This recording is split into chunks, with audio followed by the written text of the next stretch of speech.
Salut les partouilleurs, bienvenue dans cette nouvelle vidéo de Paintouille pendant laquelle je vais vous montrer comment peindre des queues.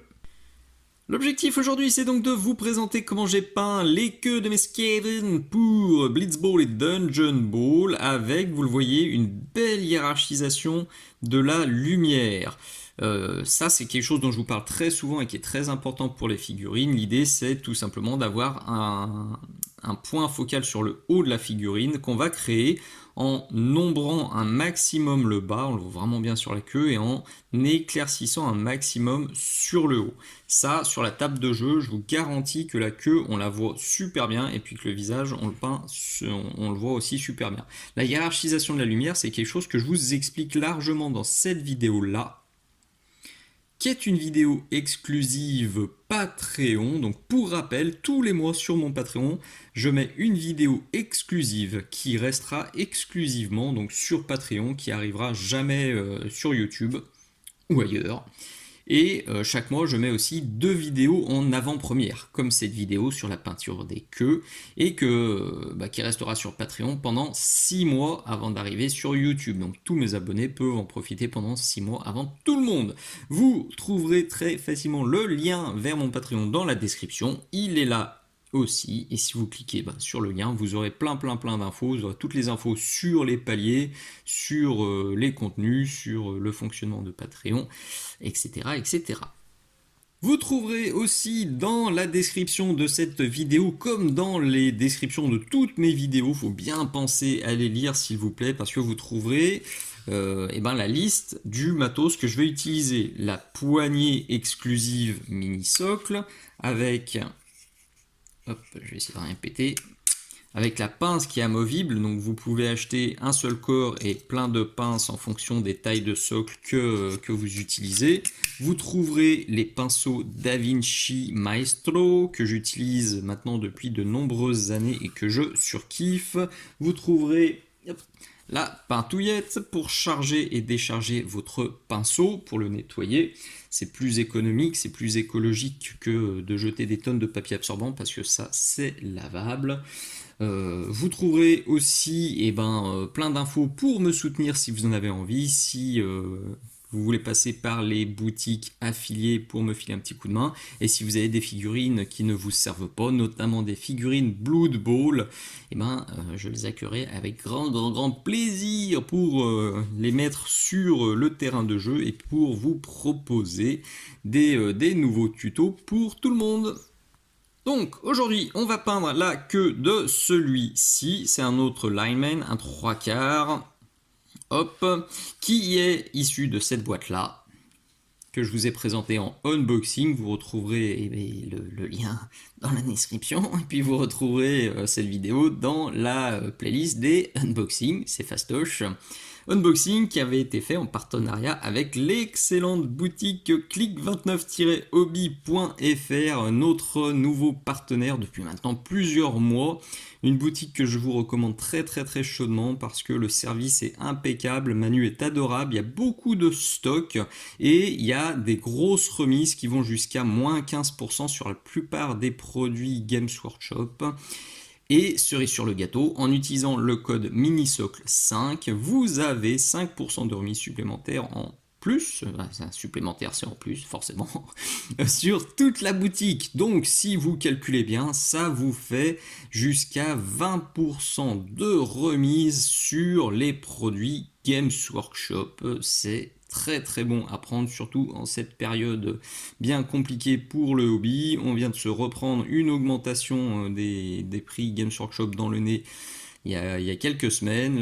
L'inflation galope de ouf, donc 20% c'est bon à prendre. Si vous n'avez jamais testé, vous pouvez y aller les yeux fermés, je valide à 100% la qualité du service et le professionnalisme de Manu. Et si vous connaissez déjà, n'hésitez pas à repasser commande avec le code MINISOC5 et pensez à parler aussi du code à tous les copains. Donc, retour à notre queue, elle a été basée avec des Bergmans Glow, j'ai mis 3 couches, la figurine était sous-couchée totalement en noir, donc pour que ça couvre bien, il a fallu passer 3 couches, et je vais me faire une première étape d'ombrage un petit peu violente avec du Basilicanum Grey. Je l'ai bien secoué et j'en ai mis une petite gouttelette ici sur la palette. Je vais mettre une toute petite goutte d'eau dedans pour le détendre. Je vais mettre une deuxième petite goutte d'eau dedans pour le détendre. Et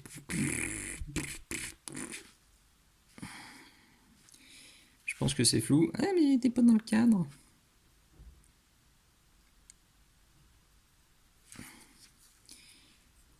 Je vais juste essayer de pas en mettre. Ah, désolé, je suis vraiment sorti du cadre. C'est mal.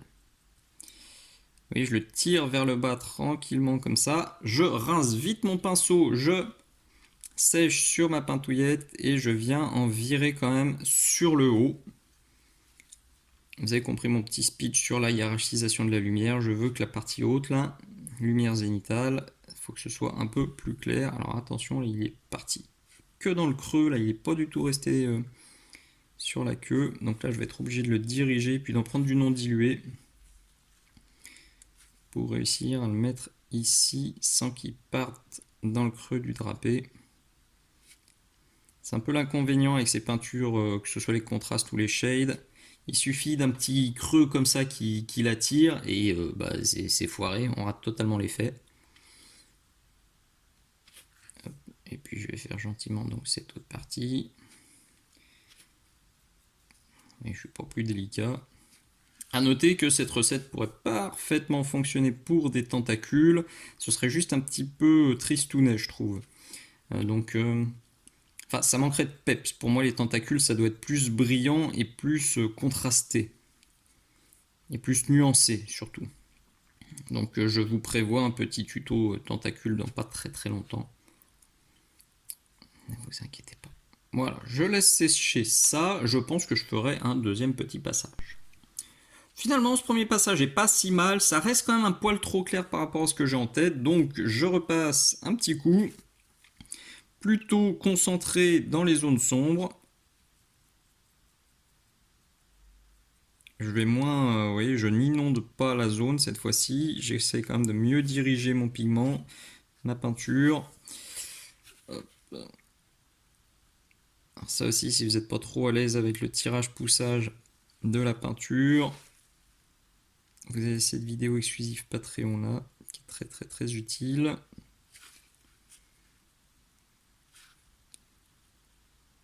Et si votre souci c'est la dilution, et ben là aussi j'ai quelque chose à vous proposer pour moins galérer.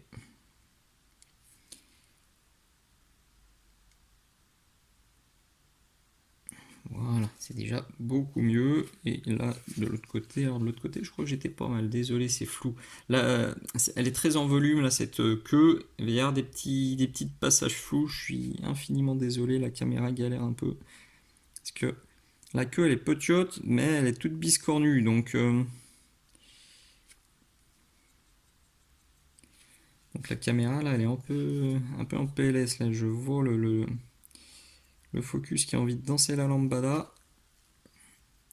C'est moi qui lui dis non et ça lui plaît pas. Bon, le plus important, c'est le geste. Et ça, normalement, le geste, vous le voyez bien. Hop là. Voilà, il y a une grosse goutte noire, je n'en veux pas. Voilà, là on est pas mal. Je vais quand même renforcer encore les ombres avec du Scaven Blinding dans lequel je vais mettre une petite pointe de noir.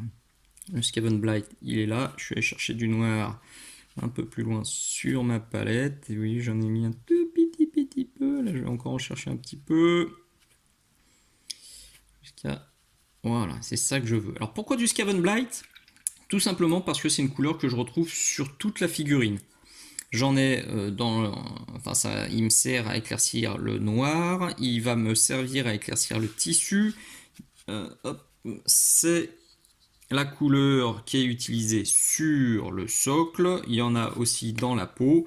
Bref, vous l'avez compris, c'est ma peinture un peu ma peinture d'ambiance, on va appeler ça, comme j'utilise très souvent le Chocolate de chez Aka pour mes figurines Grimdark, pour donner cette ambiance marronasse, poisseuse, huileuse. Là, sur mes Skaven, je suis parti sur le Skaven Blight qui me permet de tout lier et vraiment de donner une ambiance qui est cohérente. Parce que ça permet de donner ce petit côté sombre, souterrain, de bestiole qui vit dans les grottes. Donc là, vous n'êtes pas obligé, vous, de rajouter le Skaven Blight, mais vous pouvez rajouter une autre couleur qui vous semble cohérente avec le reste de votre figurine. Si vous avez une fourrure qui est marron sur votre Skaven ou sur la bestiole sur laquelle vous êtes en train de peindre la queue, et mettez un petit peu de marron. Si elle est violette, mettez un petit peu de violet.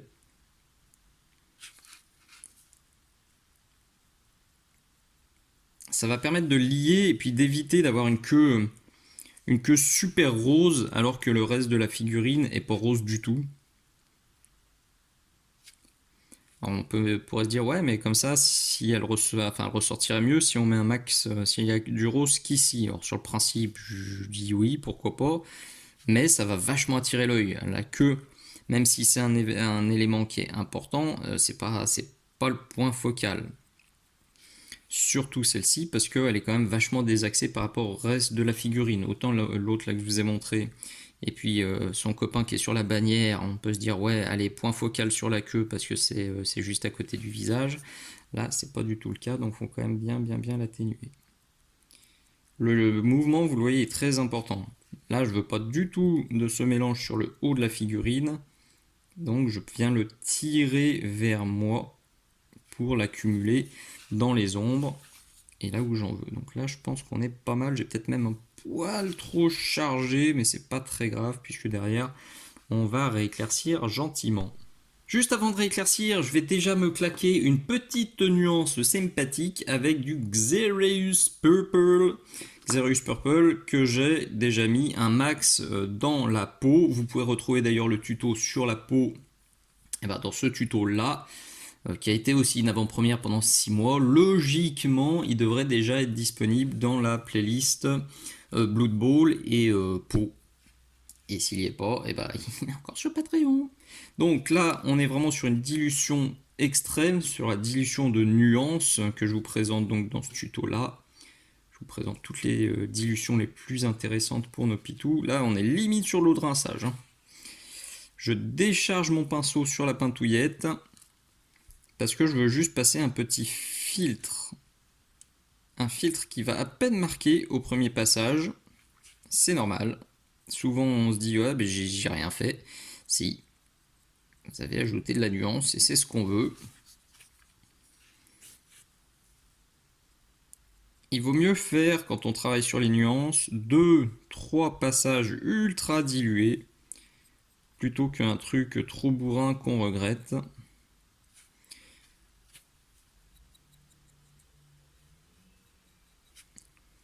Voilà, sur cette zone-là, je commence à bien le voir.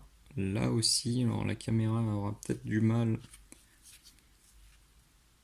à choper ça.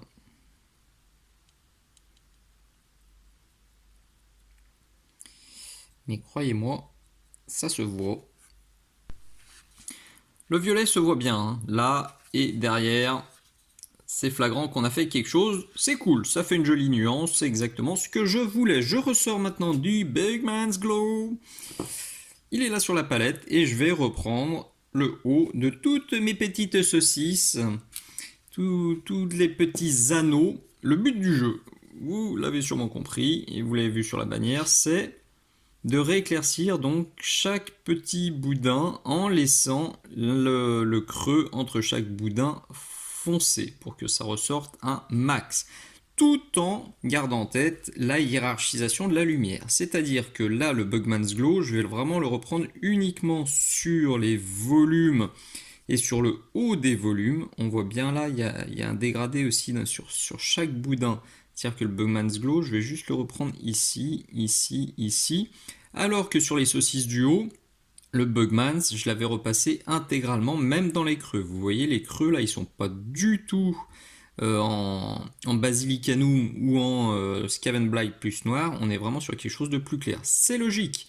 Les ombres en bas de la figurine doivent forcément être beaucoup plus foncées que les ombres sur le haut de la figurine. La hiérarchisation de la lumière, je l'explique souvent comme ça à mes élèves. C'est-à-dire que sur le bas, on va jusqu'au noir, ou un marron très foncé, ou n'importe quoi, ou une couleur très foncée, et sur le haut, on va jusqu'au blanc, et entre chaque, on va dire que sur le bas de la figurine, on est de très foncé à foncé, sur le milieu de la figurine, on est de foncé à moyen, et ici, on est de moyen à clair.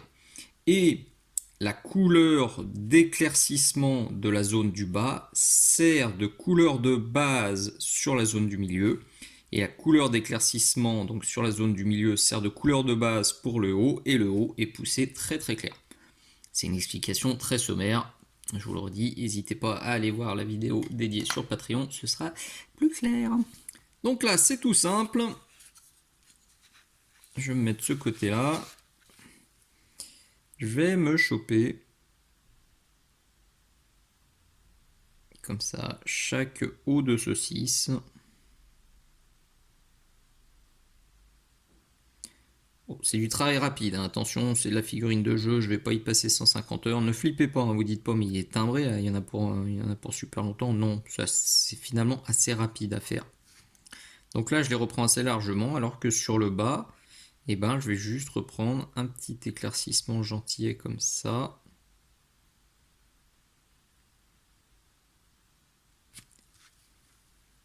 Je vais peut-être un tout petit peu diluer, ouais, j'ai dilué un tout petit peu, et puis je viens bosser mon dégradé. Ça, quand on a la bonne dilution, ça se fait super facilement. Alors que, donc, comme je vous le disais, hiérarchisation oblige. Là, ici, je vais en mettre vachement plus.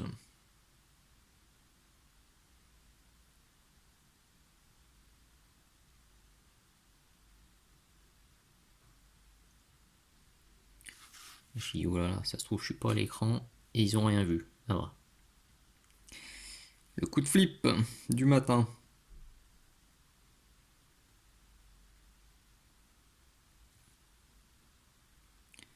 Alors, même si le dégradé n'est pas parfait, vous prenez pas la tronche. De toute façon, si c'est pas parfait, moi perso, je vais tapoter, donner un tout petit peu de texture aussi à la queue. Ça n'est pas une armure, mais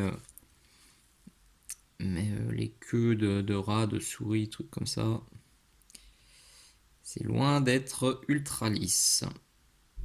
Voilà, allez, il n'y a plus qu'à faire ça tranquillement sur tout le reste.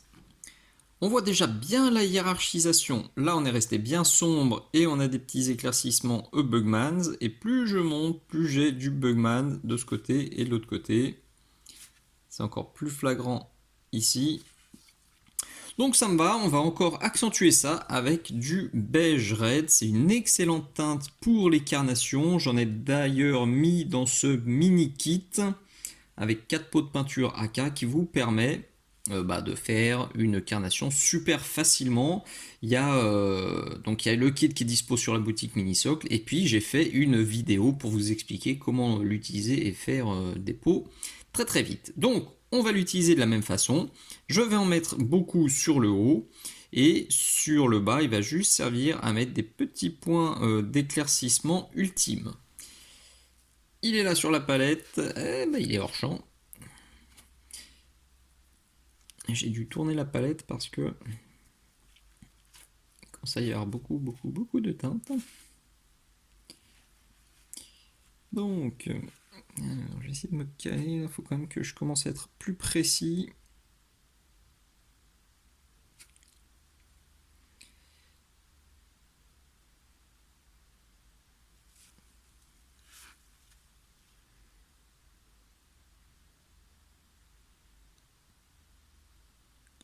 Désolé, je me tais un peu là, parce que dès que je dois m'appliquer, si je jacasse en même temps, et j'ai tendance à faire de la bouse. Bon, au pire, si je fais de la bouse, ça se rattrape avec le Bugman ou avec mon mélange. ou avec les nuances. C'est pas très grave, mais comme j'essaie quand même de faire ces figurines assez rapidement pour jouer avec mon fiston, j'essaie quand même de faire assez vite. Donc là, sur cet anneau là qui chope un max de lumière, je vais en mettre beaucoup plus. Ça, c'est le premier passage, il est sec. Et je vais commencer à faire un second passage.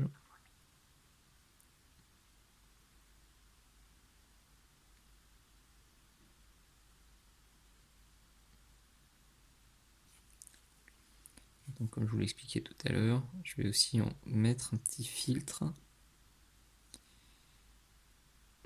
Ah, j'ai un poil qui déconne là. Il va falloir que j'aille rincer mon pinceau. Ah, c'est surtout que je viens de me rendre compte que mon pinceau, vous voyez, j'ai mis une petite pastille grise. Ça veut dire que c'est un pinceau qui est un peu fatigué et qui normalement me sert pour les aplats et pas pour les éclaircissements bien joli et bien fin. Donc j'en sors un autre.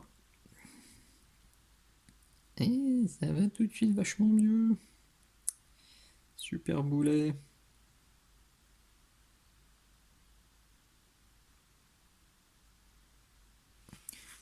Vous avez compris l'idée. Donc j'ai juste à reproduire ça au côté, enfin de ce côté-là, de l'autre côté, sur le bout de la queue. Et il nous restera une petite étape. Je vais donc rajouter quelques ultimes points de lumière avec ça, du pâle grès de chez AK. Ces derniers points de lumière, ils sont à adapter une fois de plus à votre figurine. Comme j'ai déjà mis du violet pour rappeler la peau, comme j'ai déjà mis du Skaven Blight pour rappeler le socle, les tissus, la peau, etc. Et bien ce pâle grès, il va me permettre de conserver l'aspect grisâtre, l'aspect terne de la figurine. Si au contraire vous avez quelque chose de plutôt chaud, qui a plus de peps, vous pouvez parfaitement partir sur du Ice Yellow, donc sur un jaune pastel. Vous pouvez partir sur le off-white que je vous propose, que je vous montre très souvent, sur un ivoire. Si c'est plutôt une figurine bleutée, et ben claquer du vert de gris ou quelque chose comme ça. Vraiment, je vous conseille d'adapter la couleur des éclaircissements ultimes au reste de la figurine pour que ça reste vraiment cohérent et joli. Alors ça va être un peu compliqué à filmer parce que là c'est vraiment les ultimes petits points et je veux pas en mettre de trop, encore que sur l'autre là j'avais quand même fait des zones assez larges avec le pâle grès, mais comme là la queue est pas trop haute et qu'elle est quand même vachement décalée sur le côté, je veux pas en mettre trop, donc je vais montrer, ça va être quelque chose comme ça là.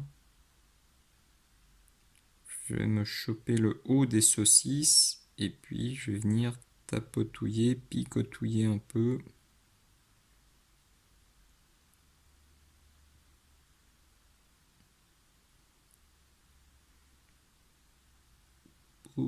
Pour donner un peu de peps et pour accentuer encore le contraste.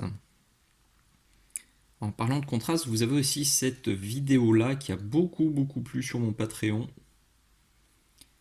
et qui vous explique les différents contrastes qui sont bien utiles pour peindre les pitous. Vous voyez déjà avec ce premier passage, même si la lumière crame un tout petit peu, faites voir si j'arrive à baisser. Ouais. On verra mieux sur le plan final. Mais déjà là, de ce côté-là, on sent qu'il y a déjà beaucoup plus de punch que de l'autre côté. Donc il n'y a plus qu'à faire ça de partout. Et cette fois, on sera au bout. Et voilà le résultat final, je suis parfaitement satisfait, c'est exactement comme ses copains et ça fait donc un beau contraste, une belle hiérarchisation, on a des nuances de violet bien sympatoches, perso je surkiffe. Je me dis d'ailleurs que cette recette pourrait parfaitement s'adapter à une carnation, je vois tout à fait une peau humaine ou une peau de bestiole avec ça parce qu'on a au final quelque chose, vous voyez, une teinte qui est assez naturelle grâce au gris, grâce aux petites nuances de violet, ça marche super bien, donc n'hésitez pas à tester ça sur vos peaux de barbares, sur vos pots de guerrier, sur vos pots de miche. Ça peut être tout à fait réussi. J'espère vraiment que ce nouveau tuto vous plaira. Si c'est le cas, pensez bien, comme d'hab, à vous abonner à la chaîne. Pensez à liker toutes les vidéos que vous aimez, que ce soit sur ma chaîne ou sur les autres chaînes. C'est très important. Pensez à commenter, à mettre un bisou, un poutou, un merci de temps en temps dans les commentaires. Ça aussi, ça fait du bien. Ça me conforte dans l'idée que c'est cool et que ça profite à des gens sympas, toutes ces vidéos que je mets gratuitement sur YouTube. Donc si ça vous plaît, partagez un max, likez un max, commentez un max, parlez-en aux copains. Que ce soit de la chaîne YouTube, du Patreon Minisocle, de la boutique Minisocle, c'est toujours le bouche à oreille qui permet à tout ça de perdurer malgré le contexte bien compliqué. Merci d'être allé jusqu'au bout. Je vous dis à très bientôt. Ciao.